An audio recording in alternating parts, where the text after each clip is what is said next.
exercise is good? Is it just exercise? Is it diet? Is it the combination of everything? What, to take away point here, what is your sort of ethos that you follow and that you like to prescribe to anyone who asks you? Well, it probably is a combination of all of the above, but in a way I don't really care, because most people who are doing sport tend to have a good diet, tend to have, everything tends to go together. What we know about athletes, Olympic athletes right down to the average person, is on average they live longer. On average they have fewer heart attacks. On average they have fewer strokes. On average they have less diabetes. Everything on average is better. And people live longer. The thing, and I keep saying on average because I think it's important, is that if you do all the right things, you give yourself every chance of living a longer, healthier life. But medicine is also about the individual. So don't think, I've done all the right things, therefore I'm guaranteed of a long, healthy life, because you still have to respect the fact that even the healthiest person can have a problem.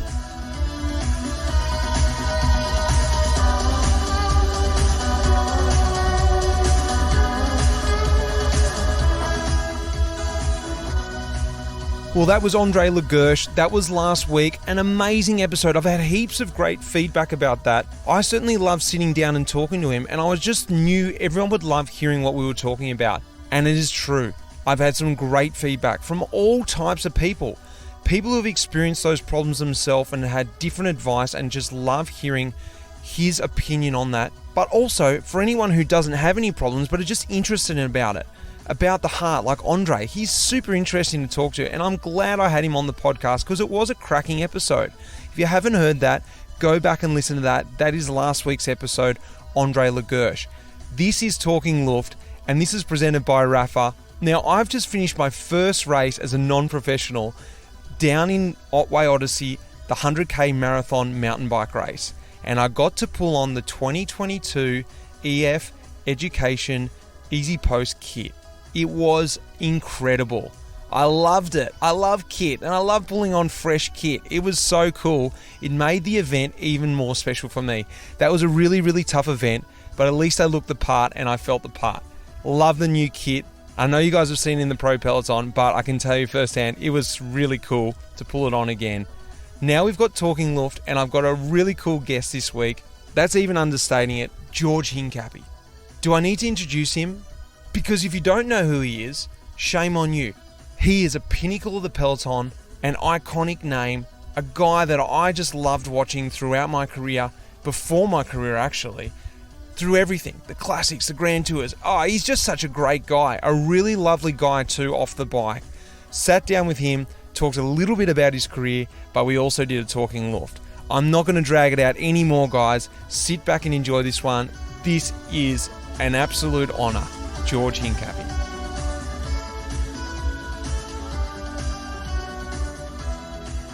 All right, guys, here we are, Talking Luft. I've got a very special guest for you today, a household name, Gerche Hincapie. I'm sure everyone knows his name, and if you don't, I don't know where you've been in the cycling world. Gerche, welcome to the podcast. More specifically, welcome to Talking Luft. Thank you, Mitch. It's great to connect with you. I'm going to tell the listeners how this all happened. I watched your special on Girona, and I was kind of just like surfing around the internet on GCN, and I saw that you did that, and it was very well done, by the way, and it made me miss Girona. So that's why I reached out to you, and this is how it has happened. Yeah, you got on the show. So pleasure to be here. Well, seeing as we're talking about that, you were one of the first guys to go there. And actually, there's a climb. I don't know. You can tell me the story. How did that climb? I only know it as the Hincapie. There's a climb around the back, and everyone refers to it as the Hincapie. Why is that climb called the Hincapie? I have no idea, and I think it was actually called that after I left, because it was it was like a standard easy loop for us. This 2.5 hour loop from Girona, more or less, and we used to do it all the time, but we never.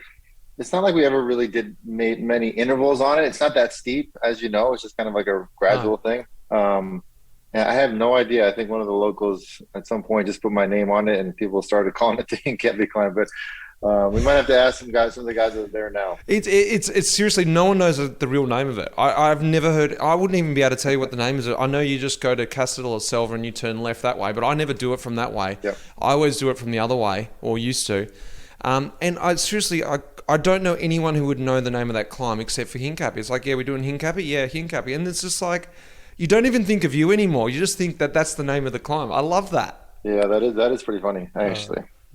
Well, I'll give you a quick background, everyone, who George is. He's from Queens, New York.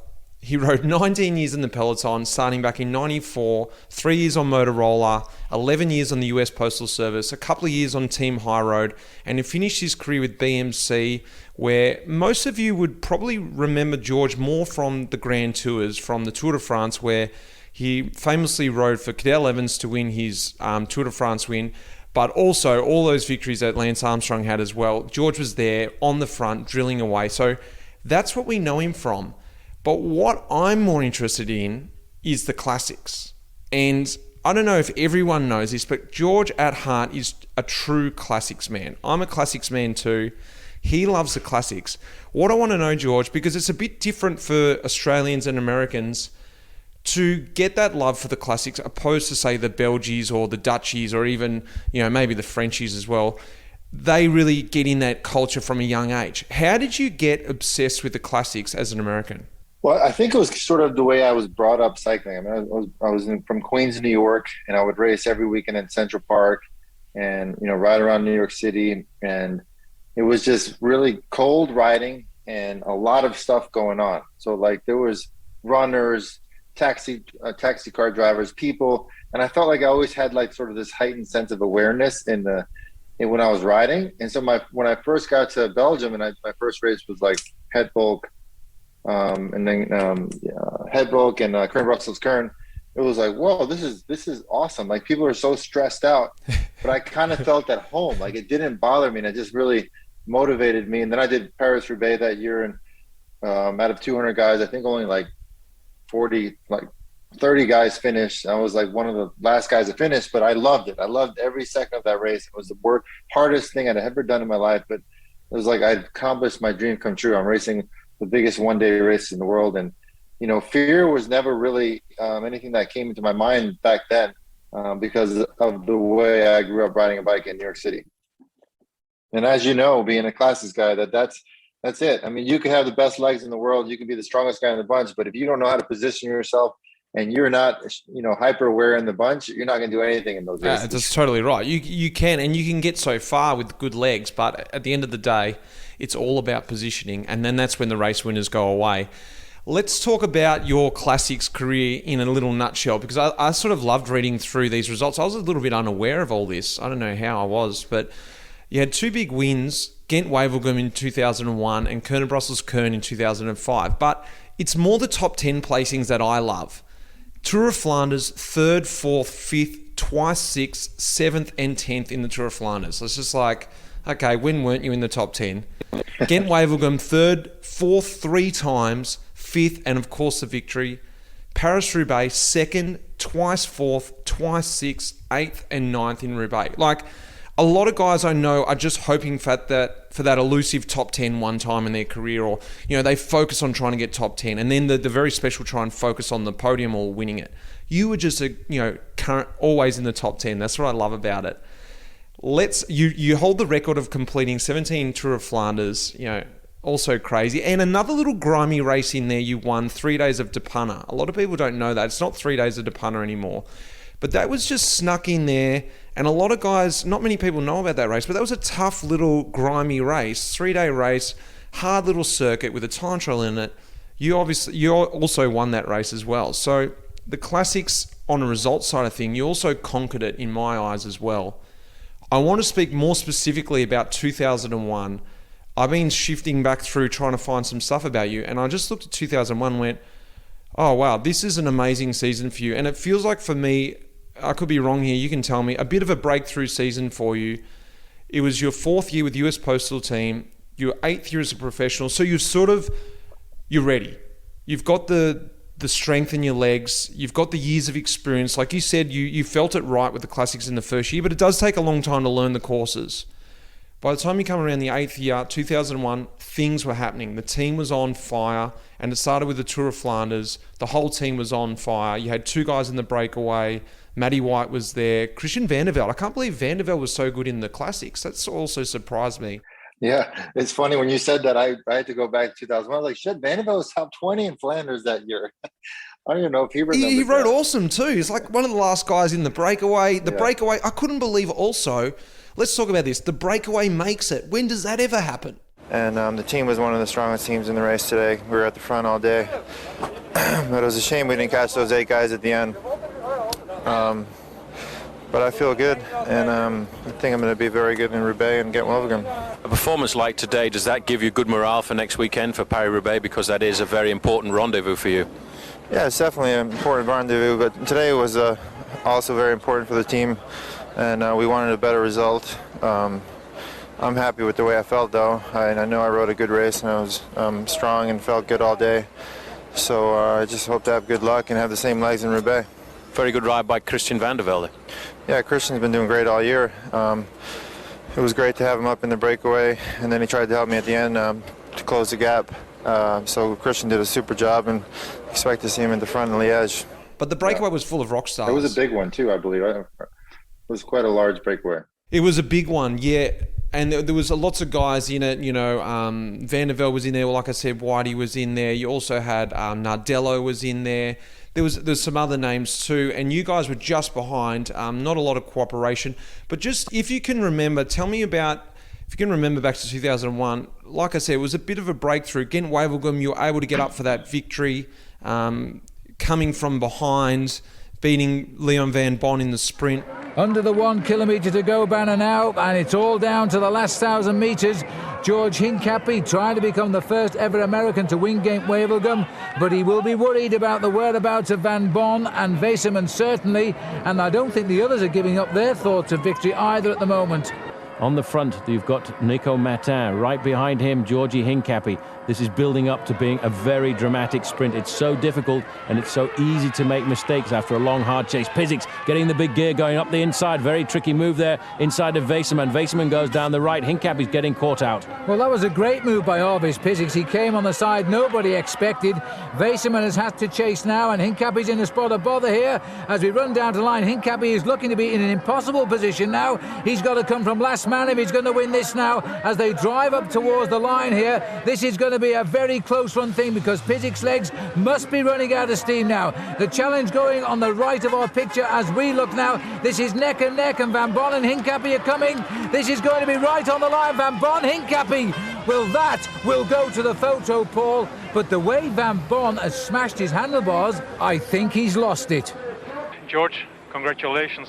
It's a nice victory, and you needed it. I don't know if I won yet. Yeah, you won. Are you sure? Yeah, we are sure. Absoluut zeker, Karel.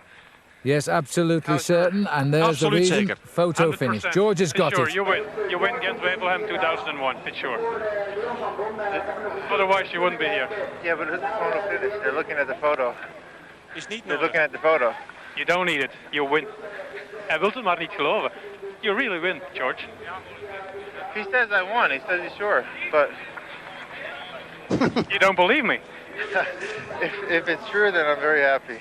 Well, matey, that's what it's all about, isn't it? Winning the bike race. Yeah, we finally pulled it off. No, George has been the most consistent guy the last week or two here in Belgium, and finally, I think he realised on Sunday that he could match it with anyone here, and he rode aggressive, and he's pulled it off today. It's a great ride. He was riding very sensibly too, because whenever the splits happened, he rode across to them. In past years, he may well have sat back. Yeah, he's finally realised that he could do it, and we're really motivated as a team, and I'm so happy for George. He's deserved this one, so hopefully we can do it again on Sunday. He's the man for the job. He looked very relaxed, very good pedalling action on all of the climbs today. You think he's got a chance Sunday? Yeah, definitely. I'd put him in the top 3 favourites for Sunday for sure. And then, of course, Roubaix was the 2001 wet Roubaix. You went in as a real favourite, and you really got marked out of that race by Domo Farm Fritz, where they sort of just pretty much outmarked you. You came back from all punches on Arenberg. It was just, you were the guy to beat. Tell me about that season, if you can remember it, and how that set you up for the rest of your classics, and what that meant for you to get that victory at Gent-Wevelgem. Yeah, well, I started off the year, I think I started in Algarve, and I was top 3 or top 5 overall. Made a lot of the breakaways. I felt good. I knew that I had started the year well. I knew that I had a good winter off season of training. And then I believe I was second in Hood Bar, a really hard 1-day race. So the confidence was there. Flanders was a bit of a disappointment for me. Wanted to do better because I had the legs, but it just didn't really end up working out the way I did. Like you said, we had great representation there. And then again, Wevelgem came along and won that. And that was a huge for the morale boost. So I got to Roubaix just thinking, okay, I'm as good as I can be right here, and this is going to be my best year ever. And turns out I was. I mean, I got to the Arenberg Forest, and the race was very similar as in terms of conditions as it was this past year. I mean, you saw that it was like rainy, muddy, nasty, and I pretty much rode away from everybody at the Arenberg Forest. I was just on fire, felt amazing, and then all of a sudden I get a front wheel flat, and in those conditions, as you know, Mitch, you can't even pedal. I mean, it doesn't matter how good of a bike handler you are, you cannot handle wet cobblestones with a flat tire. So, and I was in the middle of the cobblestone, no cars, no support, and I just kind of had to just sort of shuffle along until a motorbike came, and that really changed the dynamics of the race. Because all of a sudden, Wilfred Peters was able to catch me and go past me, and then I got caught up with by Museu and Weinsteins and Knaven, and it was just that. Then all of a sudden, the team dynamics were majorly important, where at that point I was kind of riding away from those guys and I was putting them on the defensive. So it made it, it was a bummer, but that's Roubaix. You're bound to flat or crash. Most likely one of those or both of those are going to happen, especially in conditions like that. And I just remember, getting closer to the end of the race and just getting tag teamed by these guys, and there was really not much I can do. And I always joke that Knaven owes me a beer because I pretty much selected him for the win, because I was like, well, screw it. I know Museu's going to go. I know Peters is going to go. I know Weinstein's going. I'm like, fine, I'll just let Knaven go. And he ended up winning the race. So it was like the biggest race of his career, which was kind of funny. I mean, of course it was a disappointment, but looking back, there wasn't much different I could have done. Even as we were entering the velodrome, Museu, they kept attacking me. Museu kind of rode away from me right before we got on the velodrome, and of course beating Weinsteins in the sprint, one of the best sprinters in the world at that time. So I did as good as I think I could have done, and it was definitely one of the most epic races of my career. But Hincapie is showing them all a clean, I shouldn't say clean pair of wheels because it's pretty dirty out there at the moment. He's showing them his tail wheel as he heads over the forest of Arenberg. In second position there, Wilfred Peters is slipping all over the road trying to stay on the American's wheel. Well, the exit for Wilfred Peters, a brilliant piece of cobblestone riding he's done. George Hincapie robbed of a chance to be with him there when he was setting the pace. He fell off, and then when he was trying to restart, I think he nipped his tyre and had a puncture. Well, 4 riders from Team Domo in a leading group of 6 men. This is absolutely remarkable. Hincapie must now be wondering what is he going to do. Hincapie has to be very careful now because they'll try and cut him out. They know that he is the man on form. He's already won Gent-Wevelgem just 4 days ago, and you can see they will try and split it. Oh, how painful is this now? Nobody willing to help Hincapie. He's got a bridge and take 3 riders with him. Another attacker's gone. This is going to be the scenario all the way to the finish right now. Team Domo Farm Freaks will attack and attack. Again, they've sent the Dutchman off the front. This is the crouched style, the very low-profile style of the man who wears number 3, Servais Knaven. It's a 1-2-3. Roman Weinsteins, the world champion, is over, and it's George Hincapie gets 4th again. It's really disappointing because I felt like I was one of the strongest, but it was just impossible. They chase him down one time, and you just know that as soon as you catch one guy, they're going to go again. So you got to take your hats off to the Domo. They were a super team today. Had super legs today, but it's just impossible with a team like that against you. Yeah, totally. And like you said, let alone riding with a flat tyre, I think the dynamics of Roubaix have definitely changed over my career.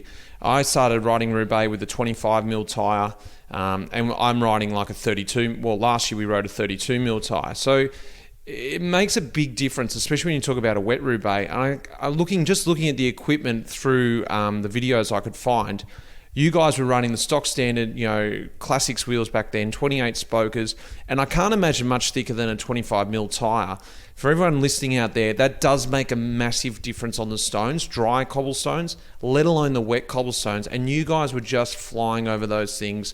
So for me, it shows also the skill that you guys still had back then, and it is impressive watching you on Arenberg. I would have loved to have seen what would have happened if you didn't get that puncture, because you were riding away from Wilfred Peters, who was riding away from the rest of the peloton.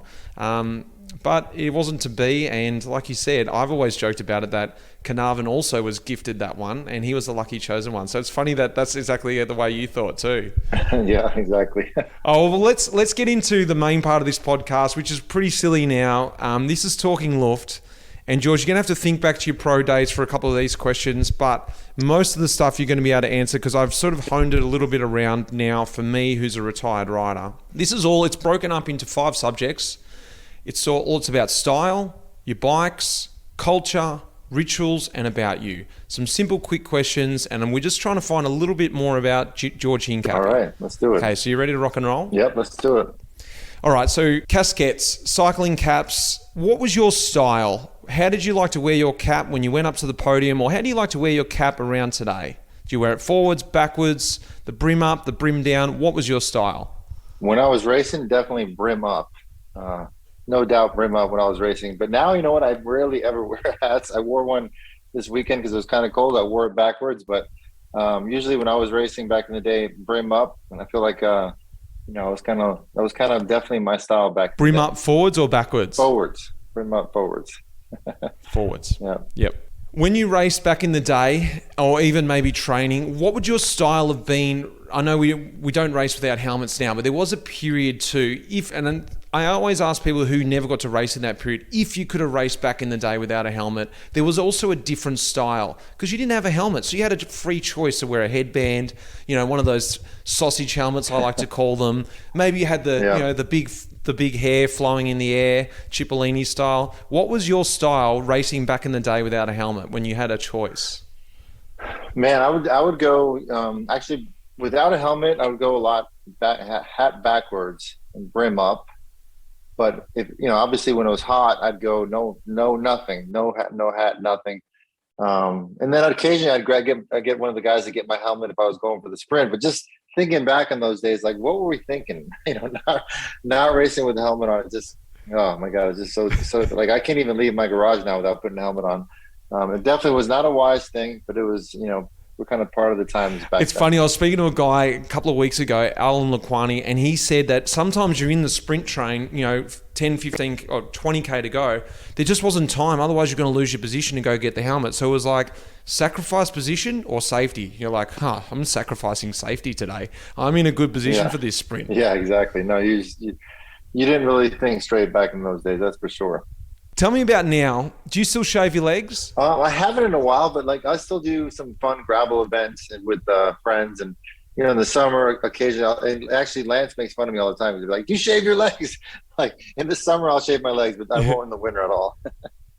Now, when you go out riding, do you like to wear ex-pro kit, or do you like to wear the new wave stuff that's out there now? What's your kit setup these days? I never wear ex-pro kit. I always wear why not? It helps that I have a clothing company, so I'm always wearing the latest things that we're making. So I guess it's not a fair, sort of assessment with me. But I always wear simple colors: black, white. I wear kits that promote my podcast with Lance, the Move kits. Yep. But never wear old pro kits. Never, not once. You'll never see me in an old pro kit. Oh, no, I thought you could have got some old Postal kit out, or even just like that high road kit when you used to have the US bands on there. I love that kit. Yeah, that is a good kit. But no, never wear it. And actually, I probably wouldn't fit in any of it. I've seen you. You look pretty lean. Not as lean as I was when I was racing. Let's put it that way. All right. Let's move on to bikes. RMG, road bike, mountain bike, or gravel bike? What's your bike of choice these days? Oh, man. If you walk in my garage, it's like a bike shop. I got a couple of each, and it just really depends on, what I feel like doing that day. So primarily during the week, I'll ride either mountain bike or road bike. And on the weekend, especially as it starts getting warmer here, we'll start doing some gravel riding. So I really mix it up a bunch. I ride all three of those bikes. If you had to pick one bike forever, what would you choose? Oof, that's a tough one. I'd go. Oh man, I guess I'd go with a gravel bike because I can use that for everything. Yeah, right. Okay, I like it. Yeah. When you go out now on the bunch rides, are you like that guy who gets up and goes, I need the hour of power, you get on the 6:30 morning bunch, get a good sweat on, or are you a bit more of a social bunch guy? What's your bunch ride status these days? I like riding in groups, but it doesn't usually work out that way. I have Christian Vandervelde and Bobby Julik that live within 10 minutes of me. So we usually meet up once or twice during the week. On the weekends, now my son is riding, so a couple of his buddies will come out. But our groups are usually never, between, I'd say 3 to 10 people maximum. So they don't get very big. Pretty cruisy, or you getting into it? Oh yeah, we do pace lining, we tag each other. But for the most part it's cruisy, but then we'll pick moments where we want to go hard. Do you have a Strava account? I do. Do you hunt comms? No, I haven't in a while, but Bobby Julik and I went out a few weeks ago and we were kind of just diddly down around. We just missed it, so we're going back to get it. Up in the mountains here. But you know what? They've gotten so competitive now that it's got to be real selective ones that pros or real bikers aren't doing them if you want to get one. Yeah, or you got to find those ones where someone's altered it. It starts slightly after the segment or goes like an extra 10 meters afterwards. You're like, yeah, I'll get that one. Yeah, exactly. Tell me about your favorite training loop of all time. I know it's a massive question, but just one that pops into your head that you go, you know what? I used to love that loop, and it could have been over in Europe, could be Girona, could be something back in the day, could be the Central Park loop. But just explain the loop to someone out there, because everyone's going to know it. Someone's going to live in that area, and just explain your favorite training loop that you like to do. Oh man, I might need your help on this. I was actually talking to Christian about it. It was the Vic loop. So I don't know if you remember the Vic loop when you go out towards Olot, and then you go over. Yep. Occasionally you go over Col du Galibier or the one that's next to it. That's kind of the gradual way up, and then you descend. I just don't remember the town names in between, but you ended up at St. Hilary, which was an awesome, what is it, like a 20K gradual descent back down into town, and then you kind of whip into Girona. That was my favorite loop, and we do that all the time for training. Yeah, it was a beautiful loop. You go, like you said, over to Olot, and you can go to Brecons, which is a really tough climb. I've never done it that way because, if I go over Brecons, I'm just turning to go home. I would normally go up the way to Rupert, and then you go down from Rupert to Vic. Exactly. And then from Vic, you climb your way back up through this place called Santa Cristina, I think it's called, or something like that. Which is an amazing climb. That's an amazing climb. The back way into St. Hilary, and then you descend. You can go 2 ways down from there, either to Anglaise, or you could go down to Santa Coloma, and then descend back into Girona. Yeah, that's I love that. I love that loop. The thing I love about that is you guys were the original guys to make these loops, and that got passed down through the way. And eventually, by the time I got there, I got shown that loop by someone else who eventually learned it off you, and you learned it off. I love that progression of loops, like that you think you sort of found it, but someone showed you part of it. And to hear you talk about it, that back in the day, that was your loop. I love that. Oh yeah, for sure. It's a fun loop. A rider comes towards you. What is your, gesture? Are you a wave guy and hand off the bar? You just sort of a simple finger off the bar, or you g'day mate. Hey Lance, what are you doing next week? You yell out. What's your gesture if someone comes toward you, or you just don't even acknowledge them? I'm a waver. I definitely wave. When I see a biker, I wave. In fact, but I'm still a little bit scarred from something that happened to me when I was a pro biker. I was here in Greenville with my buddy Craig Lewis, who's also a professional cyclist. We're coming back from this epic ride in the mountains, and we see a guy coming around this turn. He's out of the saddle. I wave to him. Well, he waves back to us out of the saddle. Now, I know we're good bikers, but we can't even do that. So he's out of the saddle, takes his hands off the bar, and I think I killed the person. He face planted on his face. He's basically comatose. Like, I'm thinking, oh my God, I killed somebody. We're in the mountains. There's no service. So one of us had to stay there. I sprinted like 5K down the road to where I can get phone service, called the ambulance, told them where I was. They came, got him. I mean, this all happened like at the end of one of our rides. And it was the scariest thing that I've ever seen on the bike. Thought the guy was dead, but the ambulance came. There wasn't anything we can do. They put him in the ambulance. And about 2 months later, there was a gas station about 10K from there that I always stopped at. It was about an hour from my house on the way home to get like a Coke or something, just to find a little push home. And this guy comes up to me. He's like, hey, were you the guy that called the ambulance when I crashed? I'm like, yes, that was me. Oh, it was you. Apparently he was in a coma for 3 days and was really messed up, but he made it. He survived. I'm like, Okay, I hope you learned a lesson. Do not wave to anybody when you're at the saddle, because that doesn't work out well ever. So he obviously didn't even recognise that it was you. It wasn't like it was a fan thing, like, oh my God, it's George Hincapie. I'm out of the seat. I don't care if I crash. I need to wave to George. That was just his general, I don't care who that is. You just could have been anyone. He was so keen to wave. Yeah. Love that. It was crazy. A scary moment. Tell me about, you've had many bikes over your career and over your time. What is that one bike that is your best bike? It doesn't necessarily need to be the best bike in terms of performance, but that one bike you go, I just love that bike. I know it's probably not, state of the art right now, but at its time, something just felt right about that bike. It could be one from today, but what is your best bike?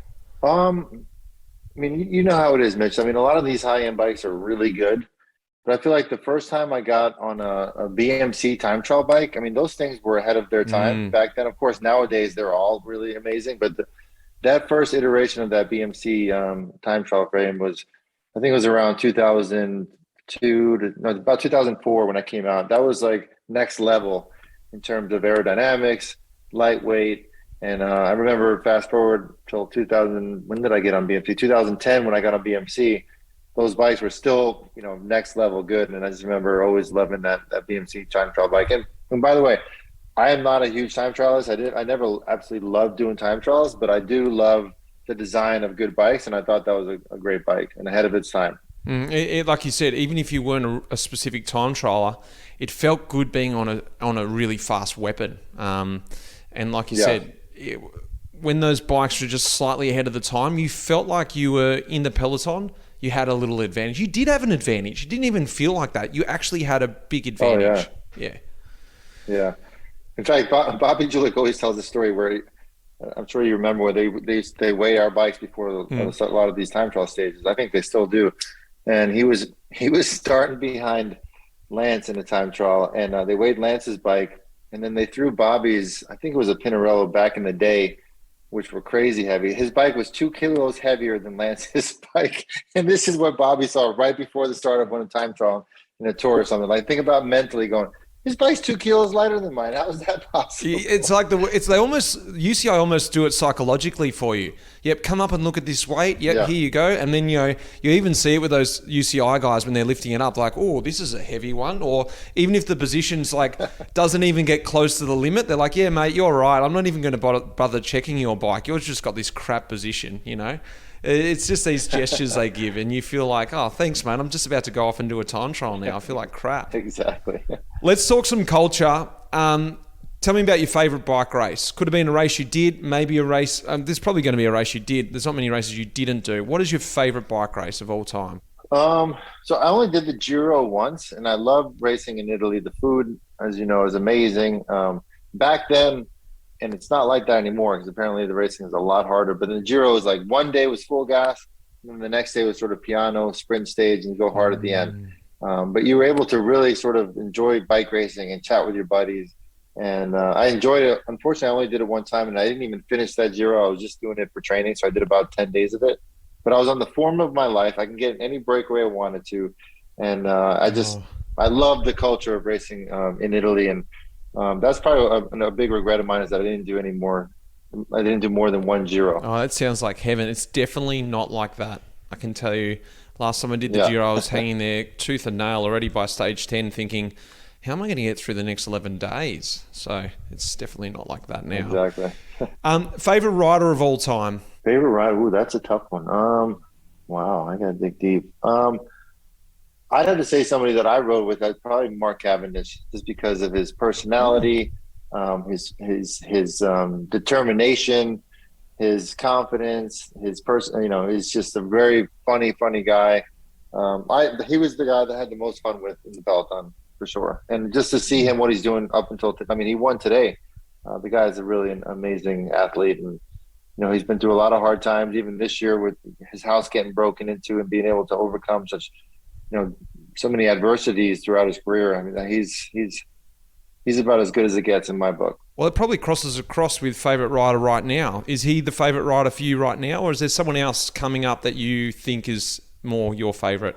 I love watching Alaphilippe, where, if you watch him in the beginning of the season, you got someone like Nairo Quintana going, and Alaphilippe saying, I'm not good, I've been sick, but he still goes after these attacks. So the guy just races on pure passion and feeling, and it doesn't strike me as the guy that's just obsessed with the numbers. He just wants to go all in every time he can.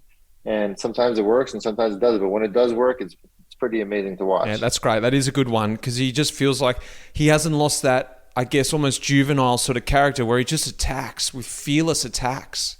And you're just you lose that as you get older. That defense mechanism, like, I'm not going to make it. I'm not going to attack. And he feels like he's still got it. Even with the rainbow jersey, he just goes for it. Yeah, exactly. Yeah. Think about this. Favorite kit of all time and team. It could be the combination. You could go, I really just, typically I say Mape. I used to love that Mape kit. And that team had about, 60 riders on the squad. So how couldn't you not love that team? It was a force to be reckoned with in the classics. That's my favourite kit and team. Is it for you?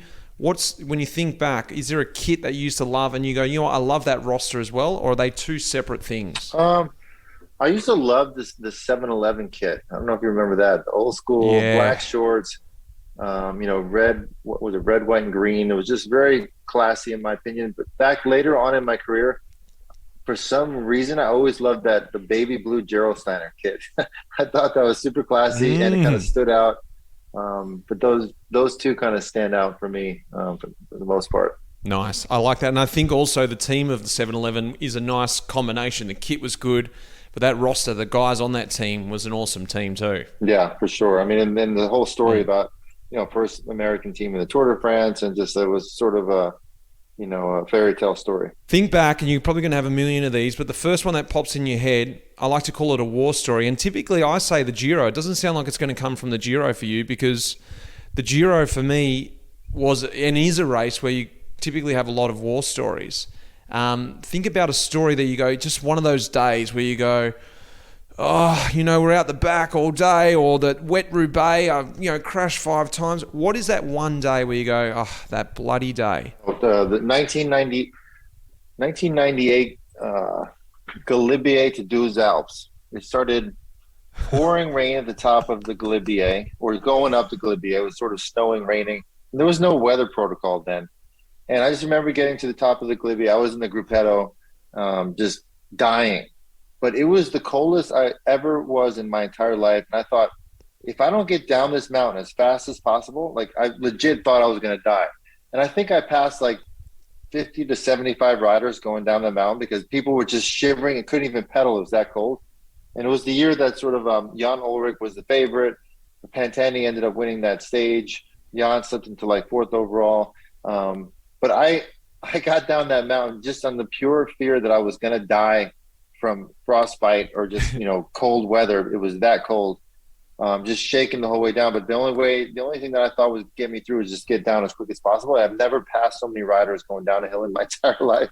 And I ended up finishing like pretty decent that day just because I went down that hill so bad. But it was the coldest, probably top 2 coldest days of my career. What are the other riders saying at the end of that stage? Can you remember? Was there a bit like a discussion? What the hell was that? Was just, there was just bodies everywhere. I mean, people went straight from the finish line. But those that were lucky enough to have a hotel at the finish line, like in their bike kit into like warm bathtubs. There was no like other ways to warm up. But I went with a bike kit into a warm bathtub because I just couldn't stop shaking. I mean, it was a brutal day on the bike. Well, we've got a couple of topics left. Rituals. Now, think back to your time in the team. And I explain this because not a lot of people know this, but typically with a team, there's a team bus, and at the end of a stage in a grand tour, it's like, let's get the riders back, let's get them back to the hotel, massage, whatever. And actually, most often than not, the car, you get forced into the car, you get squashed in the car with, extra wheels and rain bags and all this sort of stuff, with this idea that you're going to get back and get your massage done and be on the dinner table early. Were you a guy that went in the car, or you were just like, nah, look, I already know the car thing. That only literally saves 4 minutes. I'm just going to kick back in the bus. What were you? I was definitely a kicking back in the bus sort of guy. I mean, if it was going to be 15 minutes faster, no way. I mean, if it was a 2-hour sort of difference, I would consider it. But if it was anything under, 45 minutes to 30, I would definitely I had my spot in the back of the bus laid out, either had a book with me or making phone calls. But the bus was a lot more comfortable and easier. option for me. Now, if it was a choice that once we got to the hotel, I'd always, especially towards the latter part of my career, the guys would always make fun of me because I would be first one at the dinner table and then first one gone. So I was either laying in my bed or eating in those grand tours, especially as I got older, because I was like, look, I love socializing, but I need to recover. So I'll talk to you guys tomorrow. But I was always up to the dinner table first. Perfect. Well, talking about that, best and worst roommate. Actually, the worst roommate was, last time I asked this question, was quite a hard one to say, but maybe you've got one up your sleeve. You don't want to throw him under the bus, but go for it if you feel like it. Best and worst roommate. So there was and I would say there's more of a nationality in terms of worst roommate, because when I used to room with the Spanish guys, and I love Spanish people. I'm Colombian. I speak Spanish. But they would never let you open the windows in hotel rooms because they thought you'd get sick. And you'd be sitting in hotel rooms with 30 degrees out, and there's no air conditioning. And they thought if you opened the window, or a couple of them, the breeze would make you sick. And I'm like, bro, I need air in this room, and I need the fan going, or I'm going to die. So those would be my worst roommates. I'd say best, go back to probably Mark Cavendish. We laughed our asses off plenty of times in rooms. Now, who else was a good roommate? Marcus Berghardt. Him and I would room a lot together in the classics, and he's always like the quintessential German guy where you think he's very serious and not very joking. But when you got him in the room, he was quite funny and always lighthearted. And we always had good times back in the day. Don't know if this is for you, but I'm pretty sure this would be the same for you. But how do you pass the salt at the dinner table? Oh, definitely not. You can't. Even now, I don't let anybody touch the salt. You got to put it down, and then somebody can grab it. Otherwise, that's very bad luck. Do you have any other superstitions? No, that was definitely, I'm sure with you, passed along throughout the cycling culture. You could not pass the salt at the dinner table on a cycling team, for sure. You go to hand it to someone's hand, or they try and hand it to you, and you just look at the salt and you're like, what the hell do you think you're doing? Put that thing exactly. down. Put it down. It's like a grenade. Right. It's like, get that away from me. Yeah. All right, the last one about you. BWS, beer, wine, or spirits. What's your poison? Definitely wine. Wine is my poison. I drink a little bit of beer. Depends on the mood, but more of a wine drinker for sure. What coffee do you drink? Do you like to start the morning, Italian style, cappuccino in the morning, espresso in the afternoon, or are you a bit more American style? Get a big batch brew on, go all day. So my first one's black, and then I put a little bit of cream in the second one. But no, I don't do the cappuccinos or the lattes on a daily basis. Of course, if I'm sitting at a coffee shop, and that's definitely a thing that appeals to me, but for definitely not everyday thing. Do you have a favorite cross-training exercise? I know we love riding, but is there anything else you do? Do you get out for a run, hit the gym? What's your cross-training exercise? So the reason I'm late for this podcast is I had a tennis match that I couldn't reschedule. So I love tennis. I'm addicted to tennis. That's fine. And I also lift weights now 4 days a week in my gym here at the house. So I definitely feel like I'm a much more balanced athlete than when I was a professional cyclist, because as you know, all you do is ride a bike, and if you go for a 10-minute walk, you get sore. Back in the day, at least. So I feel like I try to spread out my athleticism as much as I can these days. Yeah, nice. It is that thing too. You come off the bike, you see these guys who have been riding for so many years, and they look like they're riding a bike when they're walking around. Their back's curved over, and you feel yourself going that way. You're like, I've got to do something different here. I'm just turning into one-dimensional. Yeah, exactly.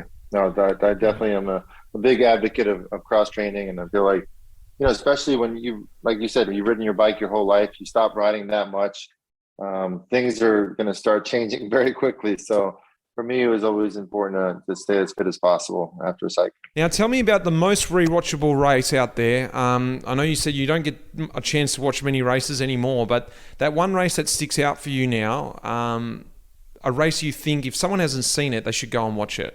Well, just going back to this past season, watching that Roubaix, really reminded me of the 2001 Roubaix, where it's just epic conditions. The rainy weather turned up for the first time in almost 20 years.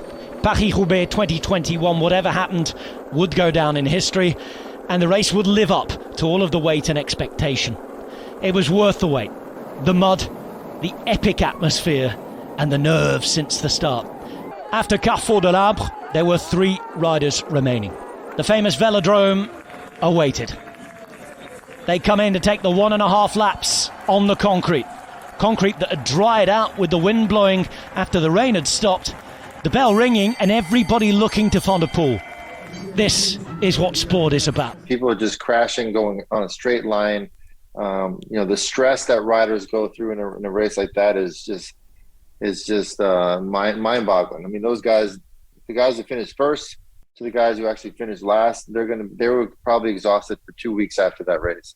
It's just such a hard mental race that takes so much out of you with the cobblestones, with the crashes, and they probably all got sick because you're just eating like manure the whole time. I'm sure it's just watching that, that's a race I can definitely go back and watch. It was very exciting. Was there like that reminisce for you, like 2001 was, I think, arguably worse. When I look at 2001, it looked harder. Maybe that was because of the equipment, but I watched the night before Roubaix this year, 2001, 2002, and I sort of got scared. I was like, oh my gosh, this is going to be hell. But actually when we did it, okay, I wasn't at the pointy end, but I was still riding those cobblestones. Weirdly, I could get across them okay. But in your years, 2001, it was like guys were just going everywhere. Yeah, they were going everywhere. And I don't know if I was, lucky on some of those sections, but, you watch the crashes, especially this year, and guys it's not like they're doing something wrong, but they're just sliding out for some unexplained reason. Yeah. Perhaps the tire pressure, but like you said, the tires are much better this year, these times than they were back then.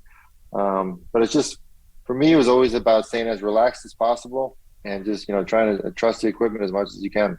Well, last question, mate. The best thing for you about riding a bike, what's that one thing that really brings you joy?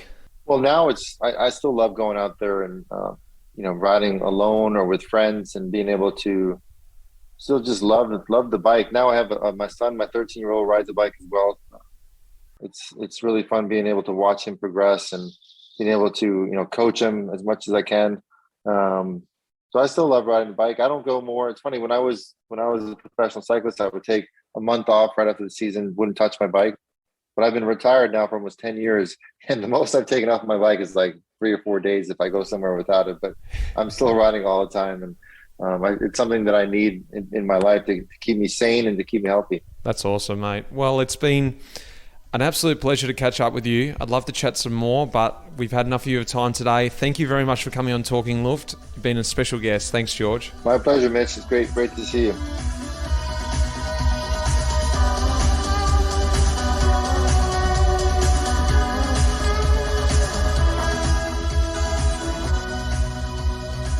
Like I said, I hope you enjoyed that one as much as I did, because I love talking to George. He's such a lovely bloke, and he had so much stuff to talk about. Really, really tough to just pick 2001 Classic season, but what an epic season that was.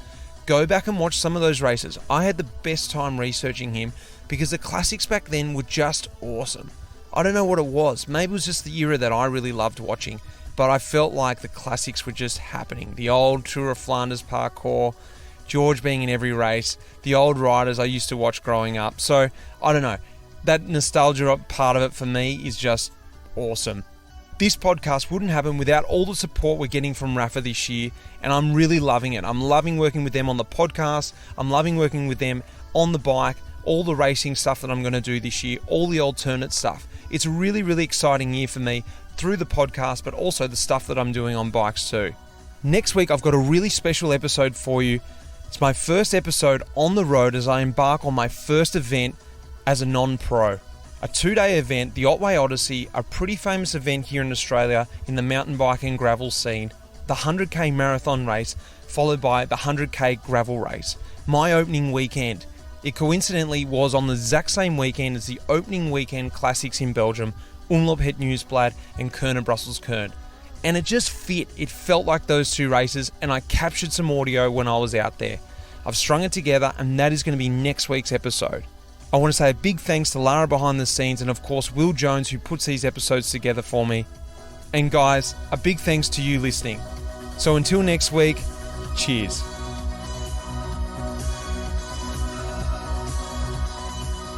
The music in this episode was composed by Pete Shelley. Cheers, mate.